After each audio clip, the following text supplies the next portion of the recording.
dia belum tentu menerima hasil pemilu ini kalau tidak berjalan lancar. Tapi definisi berjalan lancarnya itu kalau dia menang. Jadi susah. Hal yang kemarin sih khusus ya, karena Trump sudah tidak punya bahan untuk mempresentasikan posisinya, jadi dia tinggal mengacau aja. Biar nanti kesan orang tuh, wah kacau tuh kalau debat itu. Padahal mereka tidak debat. Mereka itu setiap Biden ngomong diganggu, setiap moderator mendisiplinkan, dilawan. Jadi Trump tuh melawan moderator dan Biden. Subscribe, like, comment gitu ya. Bener. Akhirnya untuk kali pertama tanpa celah.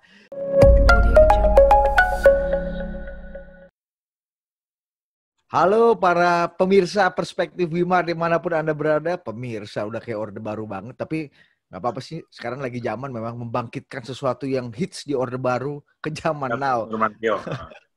Ya, belum dipancing padahal kita udah telat seminggu.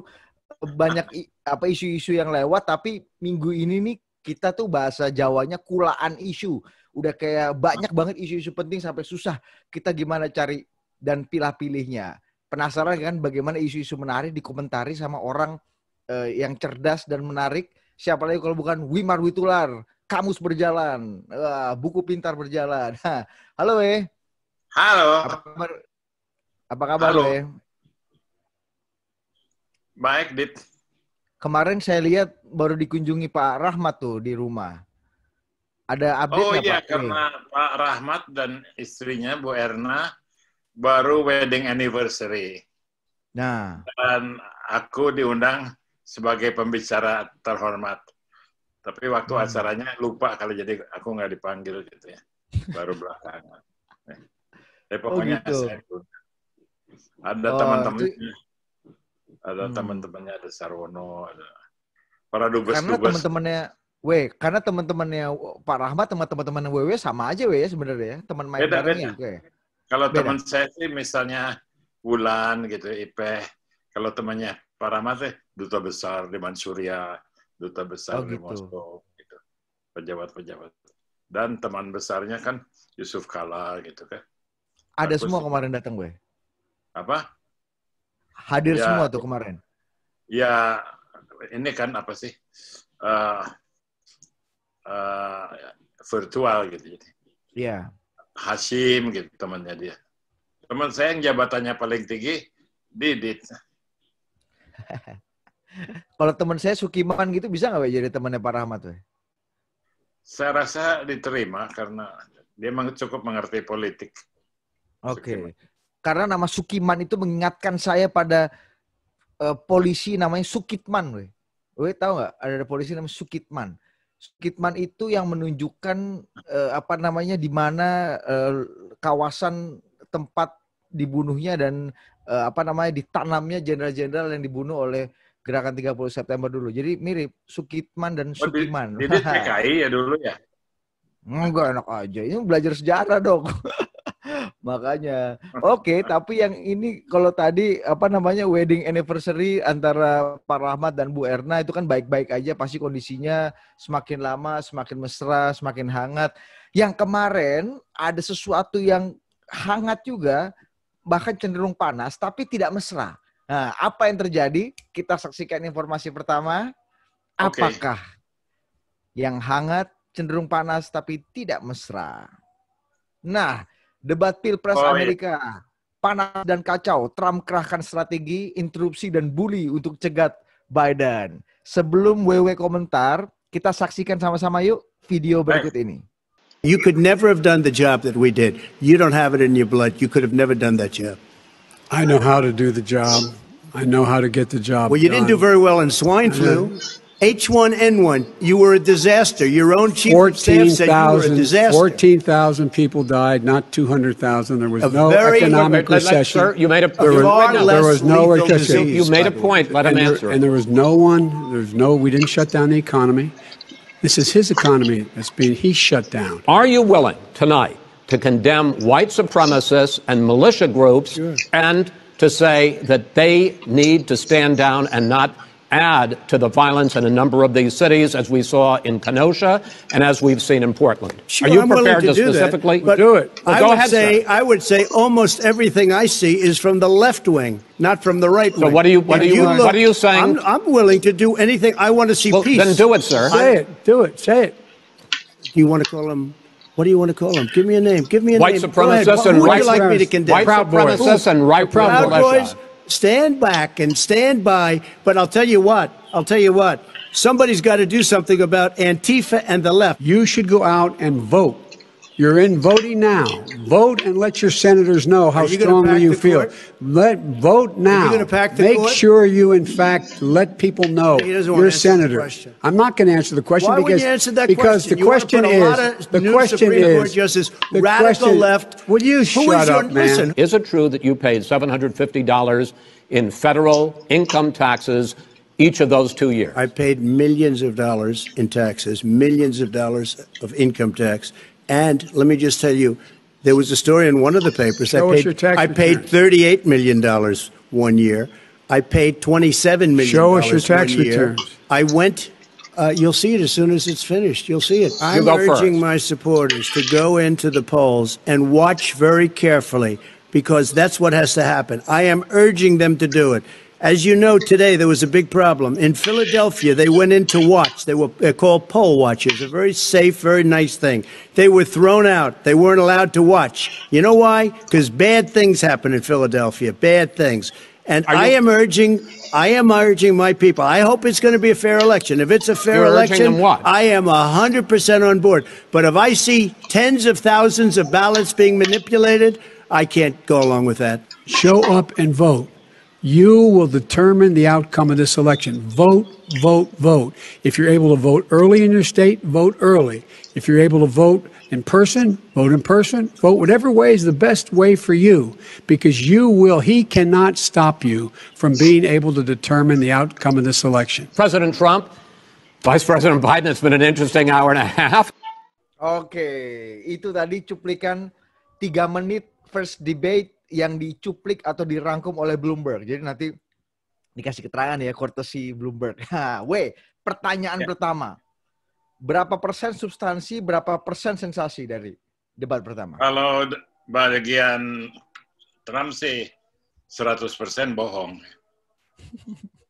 Kalau bagian Biden sih semuanya benar. Ketahuan aku nggak objektif, tapi memang begitu sih. Dan bukan hanya di debat ini, selama jadi presiden, kerjanya bohong melulu dia tuh. Cuman nggak ada yang berani menunjukkan bohongnya kecuali Biden sekarang. Jadi semuanya bohong.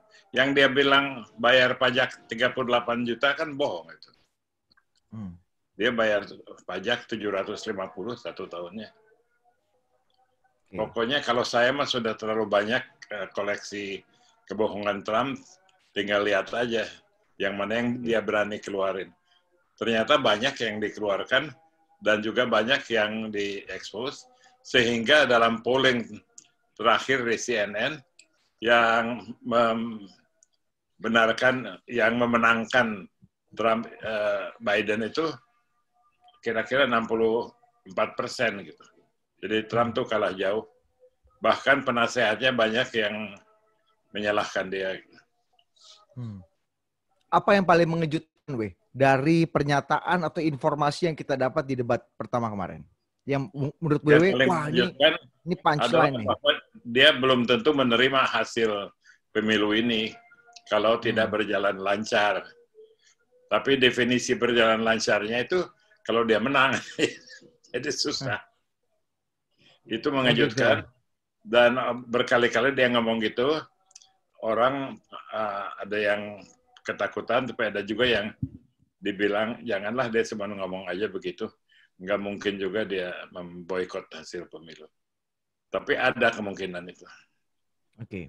Kalau melihat pola komunikasi debatnya, ini kan kita melihat ada show kan, jadi kayaknya hampir semuanya saya lihat nggak pernah full bicara, baik itu Presiden Trump atau Vice President Biden itu mereka hampir tidak pernah bisa full gitu sesuai dengan waktu yang ditentukan. Pasti ada interupsi dengan interupsi. Ini menurut gue pola apa yang dipakai oleh Trump untuk terus-menerus mengganggu Biden itu? Dalam hal yang kemarin sih khusus ya, karena Trump sudah tidak punya bahan untuk mempresentasikan posisinya, jadi dia tinggal mengacau aja. Biar nanti kesan orang tuh, wah kacau tuh kalau debat itu.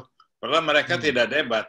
Mereka itu setiap Biden ngomong diganggu, setiap moderator mendisiplinkan, dilawan.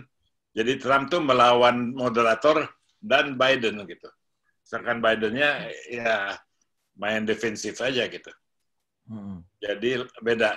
Biasanya memang ramai juga, tapi biasanya sih Trump masih ada polisi, masih ada serangan.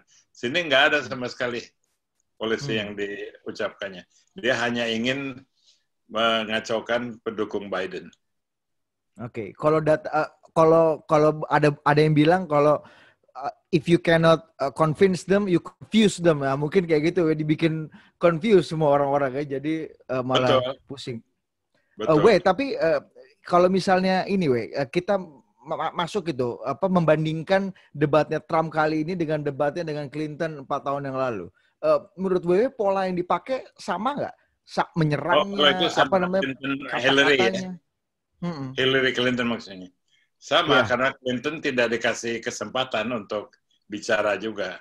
Dibully terus gitu.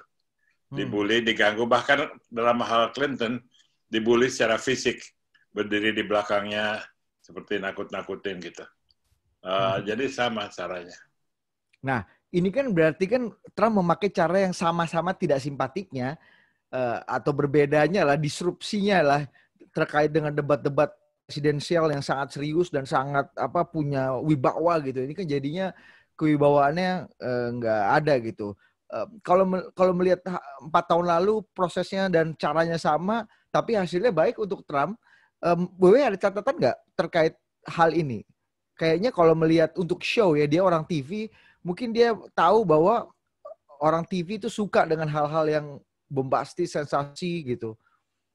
Kenyataannya kemarin banyak pendukungnya yang tidak suka, yang malu bahkan bahwa Trump itu mengacaukan jalannya debat. Kalau dulu sih masih ada yang suka karena itu pola baru.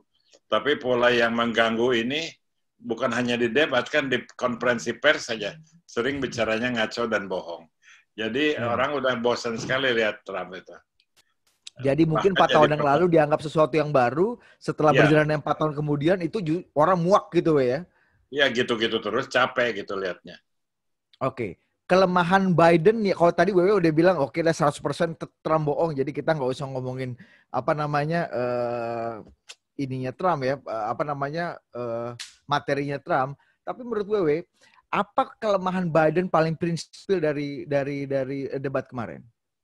Kalau Trump tidak menyita perhatian dengan berbuat aneh gitu, maka Biden bisa kelihatan lemah karena kurang menekan, kurang kuat, terlalu sopan. Jadi orang sopan sekarang bahkan jadi janggal gitu ya. Tapi paling nggak dia tidak bohong. Itu ya. Jadi bukan orang yang penggemar Biden dari dulu sih. Pokoknya siapapun dibandingkan dengan Trump itu bagus sekali. Mungkin ini kan kemarin itu. Ya, ini kan kemarin kita masuk hal-hal yang personal kan. Hunter disebut ya kan. Kemudian soal pajaknya Trump juga disebut. Prestasi lu puluhan tahun jadi senator, jadi vice president, lu kemana aja, swine flu, angka lu juga tinggi, terus dibalikin lagi segala macam. Masuk ke hal-hal yang personal gitu, sebetulnya seberapa kuat atau justru seberapa lemah dalam menunjukkan kelemahan dan kekuatan orang? Itu tergantung ya, kalau pendukungnya orang lemah dari base, orang yang tidak berpendidikan, yang orang tidak punya kerjaan, ya senang aja jagoannya jago berantem gitu kan. Tapi untuk orang yang normal, yang rata-rata, itu tidak laku. Karena mereka lebih tertarik, apalagi berita hari-hari terakhir, bahwa ternyata Trump tuh nggak pernah bayar pajak gitu ya. Selama 4 tahun terakhir, dia hanya bayar pajak 2 kali, yaitu $750. Bukan 750 juta atau ribu, tapi $750. Sedangkan, ya, dengan manipulasi teknik pajak yang mungkin saja masih di dalam hukum, tetapi bikin orang kesel. Ini orang kaya, tapi kok nggak bayar pajak. Sedangkan pendukungnya tuh bayar pajak 18.000, 20.000. Biden bayar pajak 3,5 juta misalnya. Jadi tidak punya posisi banding yang kuat si Trump itu. Oke. Skor W untuk kemarin. Apa? Skornya? Menurut CNN sih 65-45. Menurut Wimar? 200-0 kali ya. 200-0. Itu kayak AC Milan lawan Liga Tarkam gitu ya di Serpong, kampungnya Dwipo ya. Oke, kita next ke isu berikutnya. Ini juga menarik karena Wewe bilang tadi ada yang tergantung orang punya akalnya waras apa lemah gitu kan. Kita lihat next berikutnya. Nah, klaim Gatot dicopot dari Panglima TNI gara-gara nobar G30 SPKI. Wah, ini temennya, nggak tahu temannya siapa ya. Bukan teman saya, bukan teman Wewe kayaknya. Tapi ini memunculkan lagi nih, ini jelang biasa nih, jelang 1 Oktober hari ini Kesaktian Pancasila, isu hantu PKI dimunculkan lagi. Bahkan kemarin yang menggelinding adalah Gatot Nurmantio, Panglima TNI, yang mengatakan bahwa saya itu dicopot jadi Panglima oleh Presiden, padahal masih punya masa waktu, karena saya menganjurkan masyarakat dan TNI untuk menonton G30S. Komentar Wewe. Ya saya nggak percaya lah bahwa dia bisa dicopot gara-gara itu. Kan memang dia berhenti berapa bulan sebelum masa pensiunnya itu, tapi nggak ada apa-apanya sih. Argumen selanjutnya dari dia bahwa ini semuanya dimotori PKI itu membuat dia justru menjadi hilang kredibilitas. Karena dia bilang ini karena PKI, itu karena PKI. Nggak ada yang karena PKI. Itu sudah dibantah sama seorang ilmiawan dalam satu wawancara dengan Rossi kemarin. Usman Hamid. Usman Hamid ya. Itu bukan Usman Hamid yang kita wawancara. Usman Hamid kawan kita, weh. Usman Hamid kawan kita, kontras dulu. TI. Oh, Usman ini Hamid. Imparsial. Ya. Bagus sekali argumen Usman Hamid. Kan banyak Usman Hamid bilang argumen Gatot itu lompat-lompat gitu. Tidak ada hubungannya satu sama lain. Katanya Gatot itu bilang bahwa film G30 SPKI itu dicabut. Nah, kalau bukan PKI siapa yang nyabut? Loh, yang nyabut itu adalah pemerintah. Yunus Yosfiah ya, Menteri Penerangannya. Terus ada lagi kalau peninjauan kurikulum. Apa? Ya. Peninjauan pelajaran sejarah. Kalau bukan PKI siapa? Nonsens lah, nggak ada yang masuk ke akal gitu. Kelihatan sekali. Yang meninjau Profesor Yono Sudarsono kan, temennya Wewe. Iya. Jelas Yono sih bukan otak kosong gitu.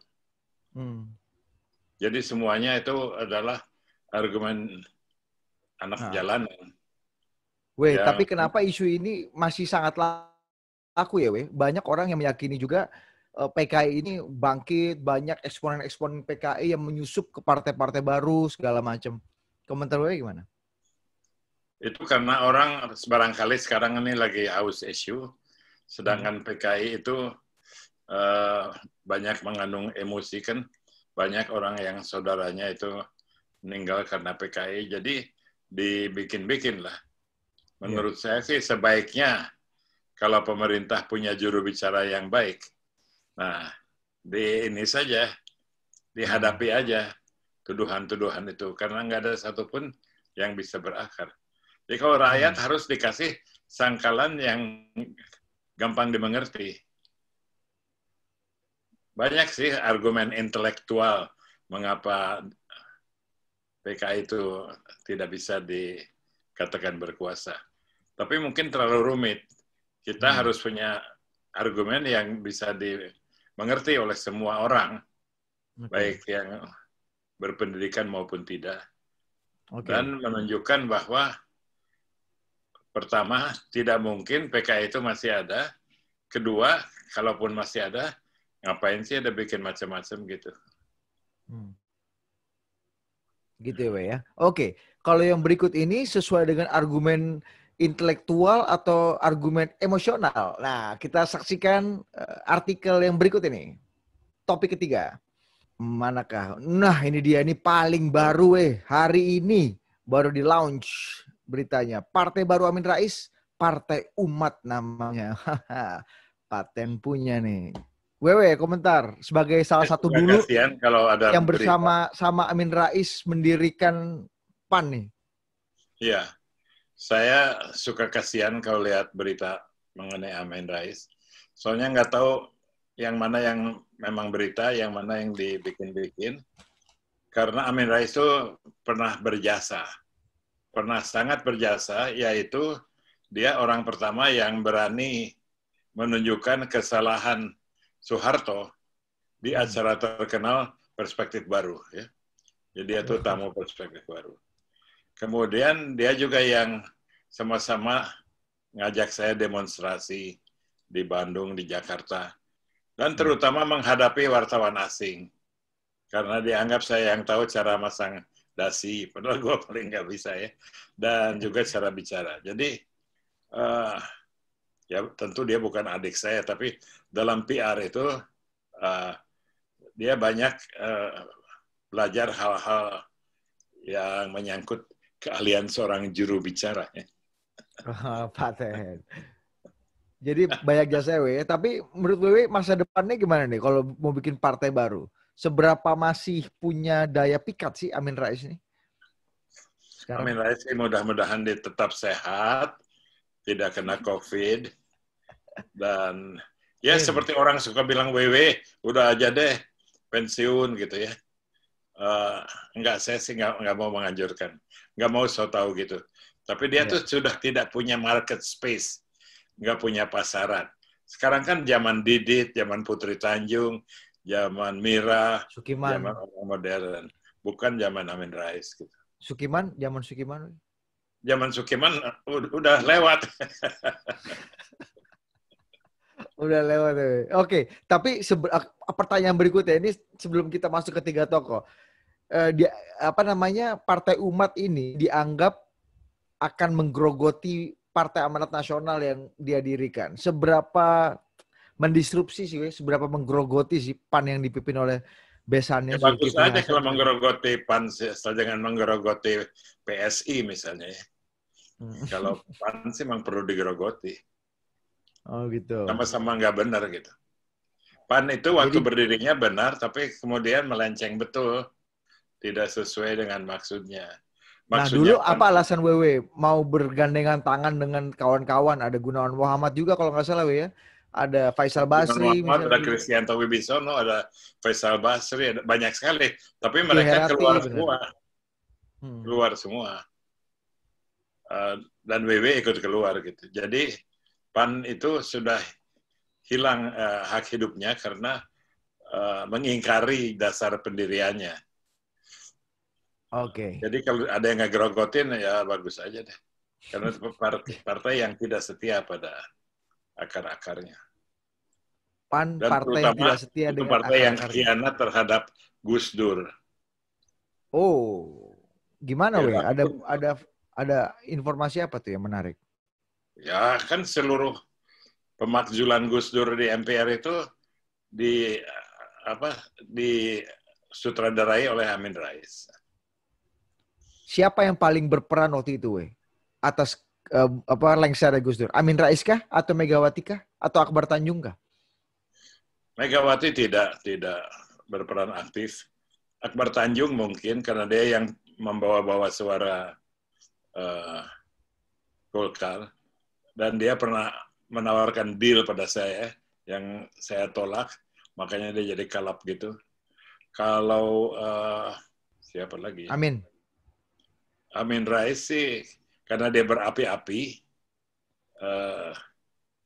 bisa gaslighting. Tahu nggak gaslighting? Nggak tahu. Ngomporin orang. Ngomporin orang. Jadi laku lah. Iya. Tapi menarik Wewe tadi ngomong Wewe mau dinego sama Akbar Tanjung, ditawarin apa? Dan negosiasinya apa? Kenapa ditolak? Negosiasinya dia tawarin saya 6 kursi kabinet. Kalau saya setuju, kalau saya bisa ngomong dengan Gus Dur, maka Golkar akan mencabut memorandum 1 dan 2. Tidak akan menuntut. Asal Golkar dapat 6 kursi. Ya, jadi ya bukan untuk saya, susah dong dudukinya ya.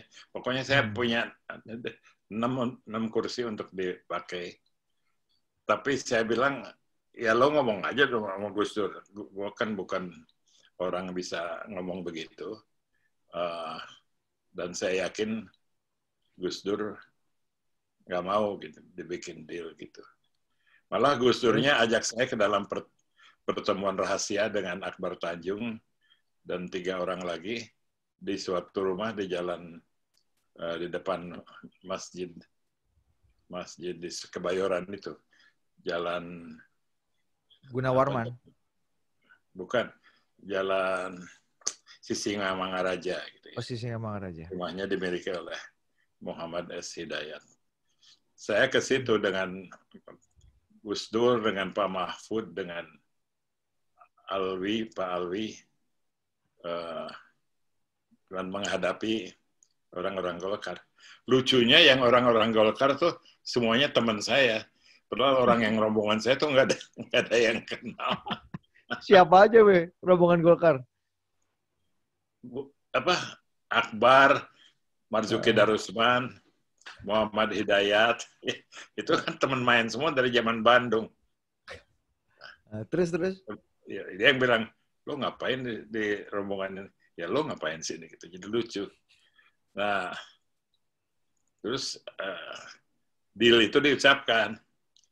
Gus Dur bilang, ya saya sudah tahu, kenapa kamu nggak tawarkan aja sama Mas Wimar. Ya sudah, tapi kan ini tergantung Gus Dur. Ya ditolak mentah-mentah. Kalau gitu kita lanjutkan ya, memorandum ke-1, ke-2 itu. Oh ya, silahkan gitu. Jadilah mereka meluncurkan memorandum 1, 2 itu. Karena kalau saya terima, kali saya bisa sisakan 1 kursi untuk Dwipo. Kalau Didit barangkali belum lulus SMA ya waktu itu ya. Belum, masih SMP waktu itu. Mansur kali teman saya, Mansur udah agak mature ya waktu itu, Mansur. Oh. Lucu juga ya, kebayang ya. Iya. Kalian masih SMP, saya tuh berkali-kali ditawarin kursi kabinet, termasuk waktu Gus Dur sudah lengser. Saya ditawarin, saya diminta Gus Dur mewakili teman-teman dia, NU dan PKB, dan mengatur kursi-kursi di kabinet. Megawati? Enggak, di yang kabinet Megawati. Pemilu SBY. 2004? Iya. Oh. Saya bilang senang juga bagian ngatur-ngatur kursi. Cuman harus menang dulu dong Gus Durnya. Kan ternyata nggak menang. Jadi beberapa kali saya ditawarin gitu-gitu. Oke. Kembali ke Amin Rais. Balik ke Amin Rais ya. Kalau produk di supermarket tuh udah expired gitu lah. Gitu ya. Yeah, udah expired. Jadi waktunya generasi baru politisi Indonesia gitu ya. Saya juga udah expired untuk jadi menteri, saya sudah terlalu tua. Saya paling jadi juru bicara gitu. Nah, juru bicara presiden kayaknya cocok juga kalau diampu sama orang-orang yang punya pengalaman panjang dan pengetahuan super banyak seperti WW. Oke, tapi itu tergantung presiden ya kan. Jadi ya mungkin acara ini ditonton sama presiden atau mungkin Kalau ditonton saya sama bilang saya Mensesnek. didukung oleh Budi, barangkali mau dia ya. Ya mungkin. Saya menikmati betul tadi cerita di balik layar tentang negosiasi Golkar dengan Gus Dur. Saya Mungkin jarang sebagian bicara dari Anda- soalnya anak kemarin-kemarin kan suka sensitif, nggak usah bicara. Tapi sekarang orang cerita hal yang lebih rahasia ya, saya cerita aja selama itu benar. Dan itu Betul. 100% benar. Betul ya.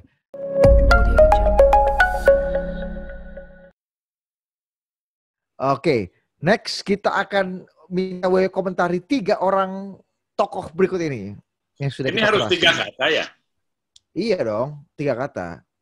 Biar susah Kan loh. saya suka kasih 4 kata supaya dikomentarin. Oke deh, Iya. 3 kata deh. Nah, ini dia. Chris Wallace. Kemarin di Instagramnya Trump, jadi dia bilang Trump versus Wallace dan Biden. Komentarnya 3 kata. Moderator par excellence. Waduh, par excellence. Tapi banyak yang ragu, katanya Fox itu agak cenderung ke Trump, tapi melihat kemarin gimana, weh? Ya, Fox cenderung ke Trump, tapi ada beberapa orang di Trump yang netral, termasuk Chris Wallace ini, termasuk juga Brett Baier, ada beberapa. Yang paling penjilat Trump itu ya Sean Hannity kan ya. Orang begitu. Wallace sendiri Anda lihat cukup di tengah, weh. Cukup Chris Wallace itu fair. sangat profesional, sangat di tengah. Oke. Alright. Kita minta orang kedua. Nah, ini juga yang lagi rame. Katanya dicari-cari sama teman kita, Mbak Najwa, Mbak Nana, sampai dibikin talk show dengan kursi kosong. Katanya harusnya bicara Pak Terawan, tapi kok udah lama nggak bicara. Komentarnya, weh. Ya, saya bicara dengan orang dalam. Saya juga kenal orang dalam. Maksudnya orang di dalam istana. Setuju dengan pendapat saya juga pengamatan bahwa Dr. Terawan itu orang baik, tapi sama sekali tidak mampu mengendalikan pandemi. Jadi kalau 3 kata, sebaiknya mundur saja. Sebaiknya mundur saja.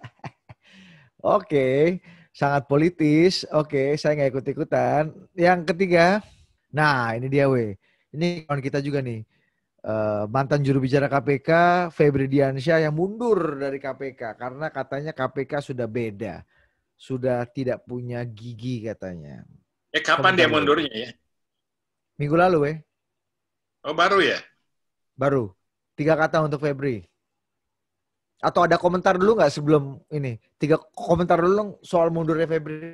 Saya nggak gitu kenal, tapi setahu saya dia tuh orangnya berintegritas, profesional dan sebagainya, dan bukan orang berpolitik. Kalau 3 katanya, pejuang tanpa dukungan.